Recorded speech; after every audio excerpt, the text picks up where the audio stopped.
오늘도 이곳에 함께 모여 하나님께 예배드리고 계신 여러분 모두에게 우리 주님의 은혜와 평화가 넘치시기를 바랍니다.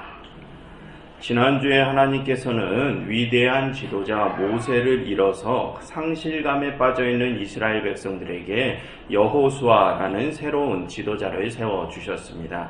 그런데 그 여호수아는 자신의 선임인 모세의 그늘에 가려서 주눅이 들어 있었죠. 그것은 그동안 모세가 쌓은 업적이 너무나도 대단했기 때문에 이 젊은 새내기 지도자는 자신이 그 위대한 지도자의 뒤를 잘 이을 수 있을지 자신감이 없었기 때문이었습니다. 그래서 하나님께서는 그렇게 주눅 들어있는 그 새로운 지도자에게 이전에 모세가 그렇게 큰 업적들을 세울 수 있었던 것은 내가 그를 통해서 일했기 때문이다 라는 것을 알려주시면서 내가 이전에는 그 모세와 함께 했던 것처럼 이제는 내가 너와 함께 할 것이다 라는 약속을 주셨습니다. 그 약속을 주시며 그러니 너는 강하고 담대하게 내가 너희 조상에게 약속한 그 땅으로 나아가라 라고 명하셨죠. 그래서 이제 여호수아는 하나님의 그 약속을 신뢰하면서 약속의 땅으로 들어가기 위한 첫 걸음을 뗍니다. 여러분, 그 여정의 첫 시작 부분인 오늘 본문은 세 개의 장면으로 나누어져 있습니다. 첫 번째 장면은 여호수아가 백성의 관리들을 불러서 그 여정을 준비시키는 장면이고요. 두 번째 장면은 여호수아가 요단 동쪽 지파들 루벤 지파, 갓 지파, 므낫세 반 지파에게 전쟁에 참여하라 라는 명령을 주는 장면입니다. 그리고 마지막 세 번째 장면은 이스라엘의 온 백성들이 여호수아에게 순종을 다짐하는 장면이죠. 그렇게 이 본문은 세 개의 장면으로 나누어져 있습니다. 그런데 그 중에서 오늘 우리는 첫 번째 장면만을 살펴보고 다음 주에 두 번째, 세 번째 장면을 살펴보도록 하겠습니다.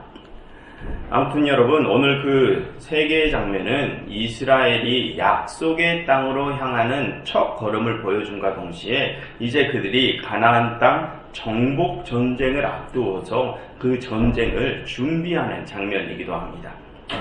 여러분, 다음 2장의 소제목을 한번 보시면 여호수아가 여리고에 정탐꾼을 보내다 라고 써있죠. 그처럼 다음 2장부터 이스라엘은 여리고성 정복 전쟁을 시작하게 됩니다. 그리고 그 여리고성은 가나안 땅 초입에 있는 성읍으로서 거대한 거인들이 살고 있는 큰 성읍이죠.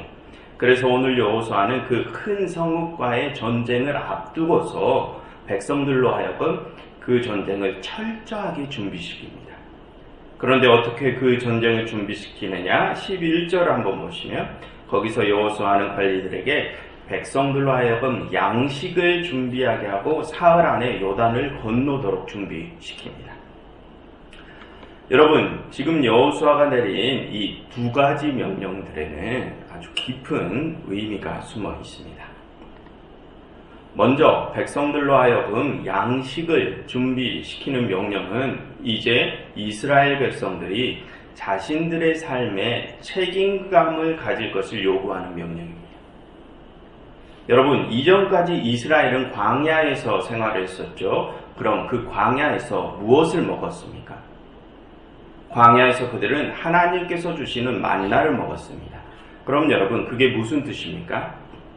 그동안 이스라엘은 그들의 삶을 지탱하는 데 있어서 전적으로 하나님께 의존했다는 뜻입니다.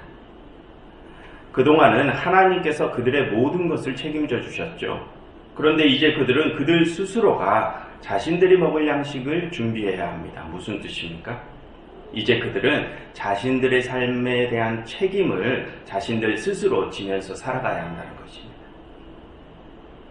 여러분, 하나님께서는 왜 출애굽한 이스라엘을 곧바로 약속의 땅 가나안으로 들여보내지 않으시고 광야에서 오랜 시간을 생활하도록 하셨습니까? 그것은 그들이 곧바로 약속의 땅으로 들어가서 살 만한 신앙과 능력이 부족했기 때문이었죠. 그래서 하나님께서는 그들을 훈련시키기 위해 그 광야 생활을 시키셨습니다. 여러분, 그것은 그들이 이전에 그 광야에서는 아직 미성숙했음을 의미합니다. 그래서 하나님께서는 그렇게 미성숙한 백성들에게 당신이 직접 만나를 제공해 주시면서 그들의 삶을 모두 책임져 주신 것이었죠. 그런데 이제 그들은 그 광야 훈련을 마쳤습니다. 그리고 약속의 땅으로 진군해야 할 단계에 이르렀죠. 그들은 이제 자립할 때가 되었다는 것입니다. 이제 그들은 성숙의 단계로 나아가야 할 때가 된 것이죠. 그러니 이제 그들은 자신들의 삶을 자신들 스스로 책임질 줄 알아야 하는 것입니다. 그래서 오늘 여호수아가 그들에게 양식을 준비시키는 것입니다. 그처럼 여러분, 이 성경은 우리 신앙인들로 하여금 성숙의 단계로 나아가게 합니다. 그런데 우리가 그 성숙의 단계로 나아가지 못하고 계속 하나님께서 모든 것을 다 알아서 해주기만을 바라고만 있는 것은 우리의 신앙이 아직 미성숙함을 보여주는 것입니다. 그래서 여러분, 바울 사도는 우리의 믿음이 어디까지 이르러야 한다고 합니까? 그리스도의 장성한 분량까지 이르러야 한다고 말을 하죠. 그처럼 여러분, 이 성경은 우리가 하나님의 은혜를 입었으면 그 다음 단계로 우리가 성화의 단계로 나아갈 것을 요구합니다. 그런데 그렇지 않고 우리가 우리의 삶의 모든 부분을 전부 다 하나님께 의존하는 모습은 우리의 신앙이 아직 미성숙하다는 것을 보여주는 것입니다.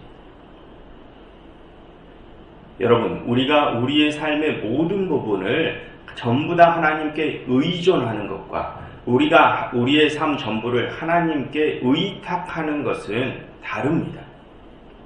전자의 경우는 우리가 하나님을 신뢰하지 못함을 증명하는 것이고, 후자의 경우는 우리가 하나님을 전적으로 신뢰하고 있음을 증명하는 것입니다. 전자는 하나님께 떼쓰는 철부지 같은 모습이고, 후자는 하나님의 신실하심을 확신하며 이제는 나의 삶을 하나님의 뜻대로 사용하시도록 하나님께 내 삶 전부를 내어드리는 그런 성숙한 모습이죠. 여러분, 우리는 이 차이를 잘 알고 있어야 합니다. 여러분, 이 성경은 우리에게 그런 철부지 같은 신앙에 머물라고 하지 않습니다. 이 성경은 우리로 하여금 성화의 단계로 나아가도록 요구하죠. 그러니 우리는 우리의 삶에 대한 책임을 하나씩 늘려가야 하는 것입니다. 그렇게 나의 삶을 내가 책임져가는 그러한 모습이 우리가 성화의 단계로 한 걸음씩 나아감을 증명하는 것이죠. 우리는 그것을 꼭 기억해야 할 것입니다. 그리고 여호수아는 백성들로 하여금 사흘 안에 요단강을 건널 준비를 시키죠. 여러분, 그것은 그들이 하나님께서 약속하신 땅을 유업으로 받기 위해서 즉각적이면서도 적극적이고 구체적인 행동을 해나가야 함을 의미합니다. 여러분, 지금 여호수아가 백성들에게 준 이 3일이라는 시간은 전쟁을 준비하기에는 좀 촉박한 시간이죠.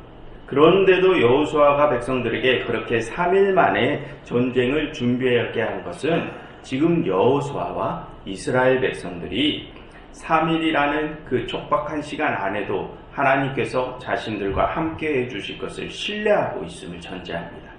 그러니 여호수아는 그 3일이라는 촉박한 시간을 제시하면서 즉각적으로 백성들에게 행동을 하도록 요구하는 것이죠.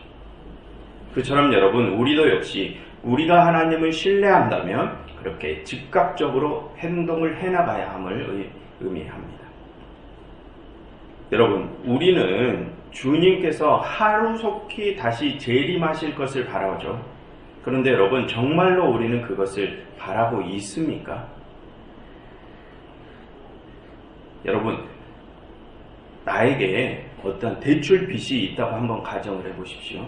그런데 그 대출 상환일을 이미 훌쩍 넘겼습니다. 그래서 법원으로부터 재산 압류, 예고, 통보 이런 것을 받았다고 한번 가정해 보십시오. 곧 있으면 집도 차도 가구도 이제 모두 차압이 들어올 것입니다. 그럼 그때 여러분들께서는 어떻게 행동하시겠습니까? 나가서 아는 지은은 다 붙잡고 돈 좀 빌려보겠죠. 차압을 피해보기 위해 그렇게 필사적으로 즉각적으로 어떠한 행동을 하지 않겠습니까? 그럼 여러분, 지금 우리는 주님의 재림을 정말 그렇게 필사적으로 바라고 있기는 합니까? 그래서 지금 우리는 그 주님의 재림이 속히 이루어지기 위해 지금 당장 우리가 나서서 그 재림을 위한 어떠한 즉각적인 행동을 하고 있습니까? 여러분, 지난번에도 말씀드렸지만 우리는 주님의 재림을 예비해야 하는 자들입니다. 우리의 모습으로 주님의 모습을 이 땅에 재현함으로써 주님께서 다시 오실 그 길을 예비해야 하는 자들이죠. 그게 주님을 신랑으로 맞이할 신부의 모습이라고 했었습니다. 그럼 여러분, 지금 우리는 그 주님의 길을 예비하고 있습니까? 그래서 주님께서 속히 이 땅에 다시 오시길 정말로 우리는 간절히 바라고 있습니까? 여러분, 지금 내가 주님의 그 재림을 위해서 아무것도 하지 않고 있으면서 내가 주님의 재림을 간절히 기다리고 있다고 말하는 것이 과연 앞뒤가 맞는 말일까요? 여러분, 주님께서는 당신의 길을 예비하는 자가 있을 때 이 땅에 다시 오실 것임을 말씀하셨습니다. 그럼 우리가 그것을 간절히 바란다면 지금 즉시 주님이 다시 오실 그 길을 나가서 예비해야 하지 않겠습니까? 그리고 여러분, 오늘 여호수아가 말한 이 3일이라는 것은 또 우리가 약속의 땅을 얻기 위해 적극적으로 행동해야 함을 의미합니다. 여러분, 지난번에도 말씀드렸지만 하나님께서는 이스라엘이 그냥 자동적으로 약속의 땅을 받게 하지 않으시죠. 그들이 가서 그 땅을 밟아야 그 땅을 주시겠다고 하셨습니다. 그처럼 하나님께서 우리에게 주실 가장 좋은 것은 그것을 얻기 위한 우리의 적극적인 행동이 있어야 합니다. 그래야 하나님께서 우리가 그 약속의 땅을 얻을 수 있게 하시죠.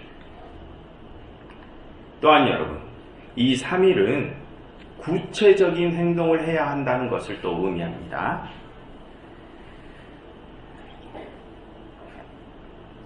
여러분, 지금 여호수아는 백성들에게 근시일 내에 요 며칠 안에 요단강을 건너라 이렇게 말하지 않고 3일이라는 구체적인 시간을 제시하죠. 그처럼 우리가 하나님께서 우리에게 주실 유업을 받기 위해서는 그 일을 위한 구체적인 계획을 세우고 전략을 세우고 이렇게 일을 해나가야 함을 의미합니다. 여러분, 또 바울 사도가 선교를 하는 전략을 한번 보면 바울이 매우 전략적이고 체계적인 계획을 가지고 선교를 했음을 알 수 있습니다. 바울은 주로 화면에 보시는 것처럼 다음과 같은 4가지 계획과 전략을 가지고 선교를 했는데요. 먼저 바울은 대도시를 중심으로 선교를 했습니다. 여러분, 바울이 선교를 하던 곳이 어디입니까? 안디옥, 에베소, 고린도, 빌립보, 데살로니가 등과 같은 곳이죠. 그처럼 바울은 대도시를 중심으로 선교 활동을 해나갔습니다. 왜 그랬을까요? 왜냐하면 바울은 그렇게 대도시에 먼저 복음이 전파되면 그 주위의 위성도시들로 자연스럽게 복음이 확산될 것을 생각했기 때문입니다. 그래서 바울은 대도시 중심의 선교 전략을 펼쳤습니다. 그리고 바울은 디아스포라된 유대인들의 회당에서 가장 먼저 복음을 전하는 전략을 사용했습니다. 그냥 길거리에서 복음을 전하는 게 아니라 유대인들이 있는 회당에 가서 먼저 복음을 전했습니다. 그 이유는 그 회당에 나오는 이들은 이미 구약이라는 성경을 알고 있었기 때문이죠. 그래서 바울은 그 구약에서 예언한 메시아가 바로 이 예수님이심을 증언하면서 이를 좀 더 수월하게 풀어가려고 했던 것입니다. 또한 바울은 선교를 할 때 자비량 선교를 했죠. 그러면서 또 여러 교회들을 세워가면서 그 교회들도 역시 최종적으로는 바울 자신처럼 자립적인 교회로 세워지도록 만드는 전략을 사용했습니다. 그래서 그 일을 위해 바울은 자신이 세운 교회마다 장로 또는 감독들을 세워서 그들을 중심으로 교회가 자립할 수 있게끔 만들었습니다. 그럼으로써 선교의 중심지인 예루살렘 교회가 보내준 원조에 의존하지 않게 하려 한 것이죠. 여러분, 바울이 사역할 당시에는 예루살렘 교회도 극심한 어려움에 처해 있었습니다. 그런데 당시 이방 지역의 교회들은 그 예루살렘 교회로부터 원조를 받아서 운영하는 시스템이었죠. 그럼 그런 시스템 안에서 만약 예루살렘 교회의 지원이 끊기면 어떻게 되겠습니까? 그 지원에 의존하던 이방 교회들은 제대로 운영되지 못하겠죠. 그래서 바울은 교회를 세울 때 애초부터 그 교회들이 스스로 자립할 수 있는 시스템을 구축하려 했습니다. 그처럼 바울은 교회의 자립을 목표로 선교 전략을 짜기도 했죠. 그리고 마지막으로 바울은 자신의 선교 여행의 최종 목적지까지를 정해놓고 선교했습니다. 여러분, 로마서 15장을 보면 바울은 자신이 그 로마를 들렸다가 최종적으로 서바나, 지금으로 말하면 스페인으로 가서 자신의 선교 여정을 마칠 계획임을 밝힙니다. 왜냐하면 당시 유럽에서 그 스페인은 땅의 끝이라고 여겨지던 곳이었기 때문입니다. 바울은 예수님께서 땅 끝까지 이르러 내가 너희에게 분부한 모든 것을 지키게 하라 라고 하셨던 명령대로 자신의 선교를 그 땅 끝 나라에서 마칠 계획을 가지고 나아갔던 것이죠. 그처럼 바울은 선교를 할 때 자신이 앞으로 어디를 갈지 미리 계획하고 나갔습니다. 그래서 여러분, 바울의 그러한 선교 전략들을 보면 매우 구체적임을 알 수 있죠. 그냥 대충 발길 닿는 대로 가서 아무 사람에게나 무턱대고 복음을 전하지 않았습니다. 여러분, 우리도 마찬가지입니다. 우리가 하나님께서 우리에게 맡기신 일들을 해나갈 때 그때 우리는 구체적인 계획과 전략을 가지고 일을 해나가야 합니다. 그런데 그렇게 하지 않고 그저 막연히 하나님께서 우리와 함께 하실 것을 약속하셨으니 그저 멍하니 앉아서 그 일이 이루어지기를 기다리고만 있는 것은 이런 성경적인 방법이 아닙니다.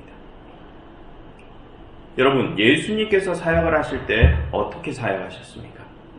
그냥 정처 없이 발길 닿는 대로 예수님이 돌아다니셨을까요? 여러분, 예수님은 처음에 이스라엘의 변두리 지역인 갈릴리에서부터 사역을 시작하셨습니다. 그리고 점점 중심지인 예루살렘으로 자신의 사역지를 옮기셨죠. 여러분, 그런 예수님의 이동 경로는 예수님께서 범죄하는 좀 거리가 먼 곳에서부터 범죄의 중심지, 범죄의 원상인 그 중심 도시로 사역지를 옮겨가셨음을 보여줍니다. 그리고 그 범죄의 중심지에서 예수님께서는 십자가를 지시고 돌아가셨죠. 그럼 여러분, 왜 예수님께서는 그 범죄의 중심지에서 돌아가셨을까요? 거기에 있는 많은 죄인들에게 자신이 그들을 위해 대신 죽음을 보여주기 위해서입니다. 그러니 너희는 이제 나의 이 죽음을 통하여 기쁨과 평안을 얻으라고 말씀을 하시기 위해서였죠. 그 많은 죄인들에게 그것을 보여주시기 위해 예수님께서는 범죄의 변두리에서부터 죄악의 중심지로 자신의 사역지를 옮겨가면서 사역을 하신 것입니다. 그처럼 예수님께서도 그러한 계획을 가지시고 자신의 사역을 해나가셨습니다. 그러니 하나님께서 어떻게 응답하셨습니까? 그런 예수님을 다시 살리셨죠. 그처럼 여러분, 우리도 역시 하나님의 응답을 우리가 기다릴 때에는 계획적이고 전략적으로 어떠한 일들을 해나가면서 그 응답을 기다려야 하는 것입니다. 여러분, 오늘 우리가 읽은 본문은 여호수아가 백성들에게 전쟁을 준비시키는 장면이라고 했습니다. 그럼 여러분, 그 전쟁은 무엇을 얻기 위한 전쟁입니까? 하나님께서 그들에게 약속하신 그 약속의 땅으로 들어가기 위한 전쟁이었죠. 즉, 하나님 나라에 들어가기 위한 전쟁인 것입니다. 그럼 여러분, 오늘 여호수아는 그렇게 하나님 나라에 들어가기 위해 백성들에게 무엇을 준비시켰습니까? 먼저는 백성들이 성숙의 단계, 성화의 단계로 나아가도록 명했죠. 그리고 하나님의 나라를 쟁취하기 위해 즉각적이고 적극적이고 구체적인 행동을 해야 한다고 또 명했습니다. 여러분, 그러한 준비는 여호수아가 백성들에게 그들의 마음과 몸을 준비시킨 것입니다. 여러분, 우리가 성숙과 성화의 단계로 나아가는 것은 우리의 마음의 영역, 우리의 내면의 영역이죠. 그리고 우리가 즉각적이고 적극적이고 구체적인 행동을 하는 것은 우리의 몸이 하는 영역입니다. 그처럼 오늘 여호수아는 백성들로 하여금 하나님의 나라를 쟁취하기 위해서 그렇게 그들의 몸과 마음, 그 모든 것을 준비시켰던 것입니다. 여러분, 우리도 마찬가지입니다. 우리가 하나님의 나라에 들어가기 위해서는, 우리가 하나님께서 우리에게 주신 약속을 유업으로 받기 위해서는 우리의 몸과 마음, 그 모든 것을 준비해야 하죠.